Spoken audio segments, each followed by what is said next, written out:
ഞാൻ doctor Sophia Saleem, പട്ടം SUT ഹോസ്പിറ്റലിലെ senior consultant pulmonologist ആണ്. വേൾഡ് ന്യൂമോണിയ ഡേ അനുബന്ധിച്ച് കുറച്ച് കാര്യങ്ങളാണ് ഞാൻ പറയാൻ പോകുന്നത്. വേൾഡ് ന്യൂമോണിയ ഡേ ആചരിക്കുന്നത് നവംബർ 12-നാണ്. ഈ ദിവസത്തിന്റെ പ്രസക്തി എന്തെന്ന് വെച്ചാൽ, ലോകാകമാനം നോക്കിയാൽ ഏറ്റവും കൂടുതൽ കുട്ടികളിലെ മരണനിരക്ക് പ്രധാന കാരണം ന്യൂമോണിയാണ്. നമുക്ക് വേൾഡ് ഓവർ എടുത്തു നോക്കിയാൽ 2.5 മില്യൺ കുട്ടികൾ മാത്രമല്ല അഡൽട്ട്സും ന്യൂമോണിയ കാരണം മരണപ്പെടുന്നുണ്ട്.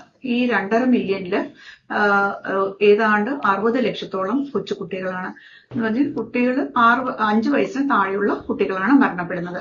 അപ്പം ഈ ഒരു alarming rate of deaths, child deaths, അതുകൊണ്ട് പല കുട്ടികളുടെ ആരോഗ്യ സംഘടനകളും ഇതില് ഒരു കൺസേൺ ഉണ്ടാവുകയും അവര് ഈ ഒരു ന്യൂമോണിയയെ പറ്റി ഒരു അവലോകനം ചെയ്യുകയും അതിന് വേണ്ടിയിട്ട് ആൾക്കാരുടെ ഒരു അവബോധം ഉണ്ടാക്കാനായിട്ട് നവംബർ 12 വേൾഡ് ന്യൂമോണിയ ഡേ ആയിട്ട് ആചരിക്കാനായിട്ട് തീരുമാനിക്കുകയും ചെയ്തു. ആദ്യത്തെ വേൾഡ് ഫസ്റ്റ് ന്യൂമോണിയ ഡേ 2009-ലാണ് ആചരിച്ചത്. അപ്പം അതിന് ശേഷം എല്ലാ വർഷവും ഒരു അവയർനെസ് ഉണ്ടാക്കാനായിട്ട് പല പല പ്രോഗ്രാംസ് നമ്മൾ ഈ നവംബർ 12-നോടനുബന്ധിച്ച് ചെയ്യാറുണ്ട്. അപ്പം ഈ ദിവസത്തിന്റെ ഇമ്പോർട്ടൻസ് എന്ന് പറഞ്ഞാൽ പറഞ്ഞുവല്ലോ, മറ്റ് നമ്മുടെ മലേറിയ അല്ലാതെ കണ്ടേജിയസ് ഡിസീസ്, മീസിൽസ് എല്ലാം കൂടെ കളക്റ്റീവായിട്ട് അവരുടെ ഡെത്ത്സ് എടുത്തു നോക്കുമ്പോൾ അതിലുപരി വളരെ അധികമാണ് ന്യൂമോണിയ കൊണ്ടുള്ള മരണം. ഈ ന്യൂമോണിയ ബാധിക്കുന്നത് യൂഷ്വലി എക്സ്ട്രീംസ് ഓഫ് ഏജിലുള്ളവരെയാണ്. 5 വയസ്സിന് താഴെയുള്ള കുട്ടികളും 65 വയസ്സിന് മുകളിലുള്ള വയോധികരെയും പിന്നെ ഇമ്മ്യൂണിറ്റി പ്രോപ്പറായിട്ട് പ്രവർത്തിക്കാത്തവരെയുമാണ്. അപ്പോൾ ഇങ്ങനെ ഉള്ള ആൾക്കാർക്ക് എന്താണ് ഇവർക്ക് ന്യൂമോണിയ ഇൻസിഡൻസ് അധികമെന്ന് ചോദിച്ചാൽ 2-3 കാരണങ്ങളാണ്. ഫസ്റ്റ് ഓഫ് ഓൾ, അവരുടെ കുട്ടികളിലാണെങ്കിൽ അവരുടെ ലങ് ഡെവലപ്പ് ചെയ്ത് വരുന്നേ ഉള്ളൂ. അപ്പം ഈ ശ്വാസനാളികളെല്ലാം വളരെ വെച്ചാൽ അതിന്റെ വ്യാസം കുറഞ്ഞതാണ്. അതുകൊണ്ട് കഫം ഒക്കെ വേഗം നിറയുകയും കഫം എക്സ്പെൽ ചെയ്യാൻ പ്രയാസം ഉണ്ടാവുകയും ചെയ്യും. പിന്നെ അതിന്റെ കൂട്ടത്തിൽ പ്രധാനമായിട്ടൊരു കാര്യം, അവരുടെ ഇമ്മ്യൂൺ സിസ്റ്റം പ്രോപ്പറായിട്ട് ഡെവലപ്പ് ചെയ്തിട്ടില്ല എന്നത് തന്നെയാണ്. അപ്പം ഇത് രണ്ടുമാണ് കുട്ടികളിൽ ന്യൂമോണിയ വരാനായിട്ട് ചാൻസ്. അതിന്റെ കൂട്ടത്തിൽ നമുക്ക് പോഷക ആഹാര കുറവ് ഉള്ള കുട്ടികളിൽ നമ്മൾ ഈ ഡെവലപ്പിംഗ് കൺട്രീസിൽ നമുക്ക് വികസനം കുറഞ്ഞ രാജ്യങ്ങളിലുമാണ് അവരുടെ സോഷ്യോ എക്കണോമിക് കണ്ടീഷൻസ് പോർ ആയതുകൊണ്ടാണ് ഇവരിൽ ഇങ്ങനെയുള്ള കുട്ടികളിലും ന്യൂമോണിയയുടെ ഇൻസിഡൻസ് വളരെ കൂടുതലാണ്. ഈ ന്യൂമോണിയ കൊണ്ടുള്ള മരണം നമ്മൾക്ക് തീർച്ചയായിട്ടും അവോയ്ഡബിൾ ആണ്. കാരണം ന്യൂമോണിയ ചെറുക്കാനുള്ളത് ഏർലിയർ ആയിട്ട് ഐഡന്റിഫൈ ചെയ്ത് ട്രീറ്റ് ചെയ്താൽ മാറുന്ന ഒരു അസുഖം ആയെന്നിരിക്കെ ഇതിന്റെ മരണനിരക്ക് ഒരുപാട് കൂടുന്നതിലാണ് നമുക്ക് കൺസേൺ. ഇപ്പം വയോജനങ്ങളിലാണെന്ന് വെച്ചാൽ നമ്മളുടെ ഇമ്മ്യൂണിറ്റി വീൻ ഓഫ് ചെയ്ത് നമുക്ക് കുറഞ്ഞു വരുന്ന ഒരു അവസ്ഥയായിരിക്കും. അതിന്റെ കൂട്ടത്തിൽ അവർക്ക് പല അസുഖങ്ങൾ, കോമോബിഡിറ്റീസ് കൂടുതൽ കാണും. Diabetes, heart disease, lung disease ഒക്കെ ഉള്ളവർക്ക് ന്യൂമോണിയ വരാൻ സാധ്യത കൂടുതലാണ്. പിന്നെ ഇവർക്ക് ആണുങ്ങളിലാണെങ്കിൽ ഇവർക്ക് സ്മോക്കിംഗ് ഒരു ഹൈ റിസ്ക് ഫാക്ടറാണ്. പിന്നെ നമ്മുടെ അറ്റ്മോസ്ഫിയറിക്, നമുക്ക് ഏർബൻ ഏരിയാസിലൊക്കെ താമസിക്കുന്നവരാണെങ്കിൽ പൊള്യൂട്ടഡ് എൻവയറമെന്റിൽ താമസിക്കുന്നവർക്കും ഒരുപാട് ചാൻസ് സാധാരണ ആൾക്കാർ കാട്ടി ന്യൂമോണിയ ഉണ്ടാകാനായിട്ട് റിസ്ക് കൂടുതലാണ്. അപ്പം സാധാരണയായി ന്യൂമോണിയ ബാധിക്കാൻ കാരണം ബാക്ടീരിയൽ ഇൻഫെക്ഷൻ, വൈറൽ ഇൻഫെക്ഷൻ, പിന്നെ മറ്റ് റിക്കറ്റ്സിയൽ, ഫംഗസ്, അങ്ങനെ പല പല ഓർഗാനിസംസ് നമുക്ക് ന്യൂമോണിയ കോസ് ചെയ്യാം.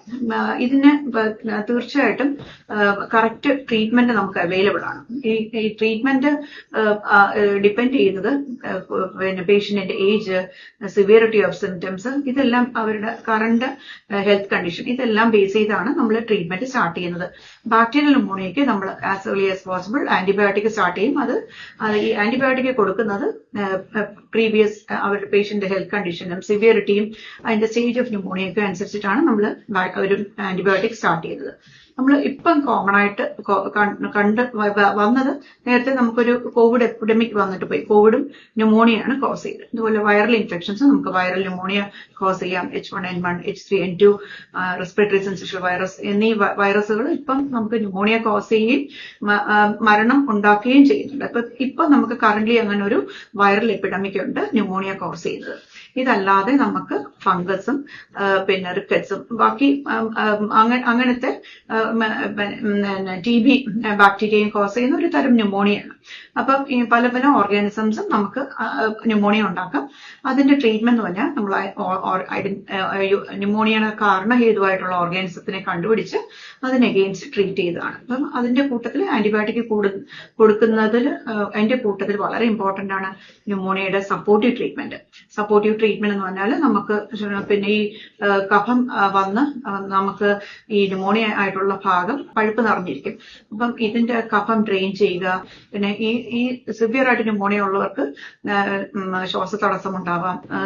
അതിന്റെ കൂട്ടത്തിൽ ഈ പഴുപ്പ് വന്ന് കെട്ടി പിന്നെ അതിന് ഡ്രെയിൻ ചെയ്യാൻ ബുദ്ധിമുട്ടുണ്ടാവാം. അപ്പം ഇത് സപ്പോർട്ടീവ് ട്രീറ്റ്മെന്റ് കൊടുക്കുക, നെബുലൈസേഷന് ഒക്കെ കൊടുക്കുക, ശ്വാസനാളം ഇത്തിരി വികസിച്ച് ഈ കഫമൊക്കെ എക്സ്പെൽ ചെയ്യാനായിട്ട് ഹെൽപ്പ് ചെയ്ത് കൊടുക്കുക, ഓക്സിജൻ വേണ്ടവർക്ക് ഓക്സിജൻ കൊടുക്കുക, പിന്നെ പ്രോപ്പർ ന്യൂട്രീഷൻ സപ്പോർട്ട്, ഇതൊക്കെയാണ് നമുക്ക് പേഷ്യന്റിനെ ഹൈഡ്രേറ്റ് ചെയ്ത് വെക്കുക. ഇതൊക്കെയാണ് പ്രോപ്പറായിട്ട് ട്രീറ്റ്മെന്റ് ആയിട്ട് കൊടുക്കുന്നത്. പിന്നെ ഇതിന്റെ ന്യൂമോണിയയുടെ പ്രിവെൻഷൻ ആണ് വളരെ ഇമ്പോർട്ടന്റ്. ന്യൂമോണിയയുടെ പ്രിവെൻഷൻ എന്ന് പറഞ്ഞാൽ ഫസ്റ്റ് ആൻഡ് ഫോർമോസ്റ്റ് നമുക്ക് നമ്മുടെ ന്യൂട്രീഷൻ സ്റ്റാറ്റസ് പ്രോപ്പറായിട്ട് മെയിൻറ്റെയിൻ ചെയ്യുക. നമുക്ക് പോഷകാഹാരക്കുറവാണ് പിന്നെ ഈ അണ്ടർ ഡെവലപ്ഡ് കൺട്രീസിലൊക്കെ പ്രധാനമായിട്ടുള്ള ന്യൂമോണിയ വരാനും ന്യൂമോണിയ കാരണമുള്ള മരണനിരക്ക് കൂടാനുള്ള കാരണം. അപ്പൊ നമ്മളുടെ ന്യൂട്രീഷൻ സ്റ്റാറ്റസ് പ്രോപ്പറായിട്ട് നമ്മൾ മെയിൻറ്റെയിൻ ചെയ്യുക. പിന്നെ പ്രോപ്പറായിട്ട് വ്യായാമം ചെയ്യുക, പ്രോപ്പറായിട്ട് ധാരാളം വെള്ളം കുടിക്കുക, ഹൈഡ്രേറ്റഡ് ആയിരിക്കുക. പിന്നെ വാക്സിനേഷൻ എടുക്കുക. വാക്സിനേഷൻ വളരെ ഇമ്പോർട്ടന്റ് ആണ്. ഇൻഫ്ലുവൻസ വൈറസിന് അഗെയിൻസ്റ്റും ന്യൂമോണിയ ബാക്ടീരിയക്ക് അഗെയിൻസ്റ്റും ഹീമോഫിലസ് ഇൻഫ്ലുവൻസ ബിക്ക് അഗെയിൻസ്റ്റും നമുക്ക് വാക്സിനേഷൻസ് ഉണ്ട്. അപ്പം കുട്ടികളിൽ ഈ 3 വാക്സിനേഷൻസും വളരെ ഇമ്പോർട്ടന്റ് ആണ്. പിന്നെ 65 വയസ്സിന് മുകളിലുള്ള ആൾക്കാർക്കും നമുക്ക് വേൾഡ് ഹെൽത്ത് ഓർഗനൈസേഷന്റെ അഡൽട്ട് വാക്സിനേഷൻ ഷെഡ്യൂൾ അനുസരിച്ചിട്ട് വാക്സിനേഷൻ ഈ 3 വാക്സിനേഷൻ കമ്പൽസറി ആയിട്ട് പറഞ്ഞിട്ടുണ്ട്. ഏതൊക്കെയാണ്? ഇൻഫ്ലുവൻസ വാക്സിൻ, ന്യൂമോണിയയുടെ വാക്സിൻ. ന്യൂമോണിയ നേരത്തെ 2 വാക്സിൻ ആയിരുന്നു. ഇപ്പോൾ ന്യൂമോണിയയ്ക്ക് 1 വാക്സിൻ എടുത്താൽ മതിയാകും 65 വയസ്സിന് ശേഷം. പിന്നെ നമുക്ക് മറ്റു അനുബന്ധ ഡിസീസസിന് അഗെയിൻസ്റ്റ് ഒക്കെ നമുക്ക് ഈ ഹെർപ്പീസ് വൈറസ് അതിനൊക്കെ അഗെയിൻസ്റ്റ് നമുക്ക് വാക്സിനേഷൻ എടുക്കാം. കാരണം എന്ത് ഇൻഫെക്ഷൻ വന്നാലും നമുക്കത് ന്യൂമോണിയ ആയിട്ട് പര്യവസാനിക്കാനായിട്ട് ഒരു നല്ല ചാൻസ് ഉണ്ട്. എല്ലാത്തിനും ഉപരി നമ്മളുടെ ലൈഫ് സ്റ്റൈൽ പ്രോപ്പറായിട്ട് അഡിക്വേറ്റ് ആയിട്ട് മെയിൻറ്റെയിൻ ചെയ്യുക. നമ്മുടെ ഇപ്പം നമുക്ക് urbanization ഒക്കെ കൊണ്ട് നമുക്ക് ഒരു പൊള്യൂട്ടഡ് എൻവയറമെന്റിലാണ് നമ്മൾ ജീവിക്കുന്നത്. ഇപ്പം ഓരോരുത്തർക്കും ഈ പൊല്യൂഷൻ പ്രിവെൻഷന് കോൺട്രിബ്യൂട്ട് ചെയ്യാൻ പറ്റും.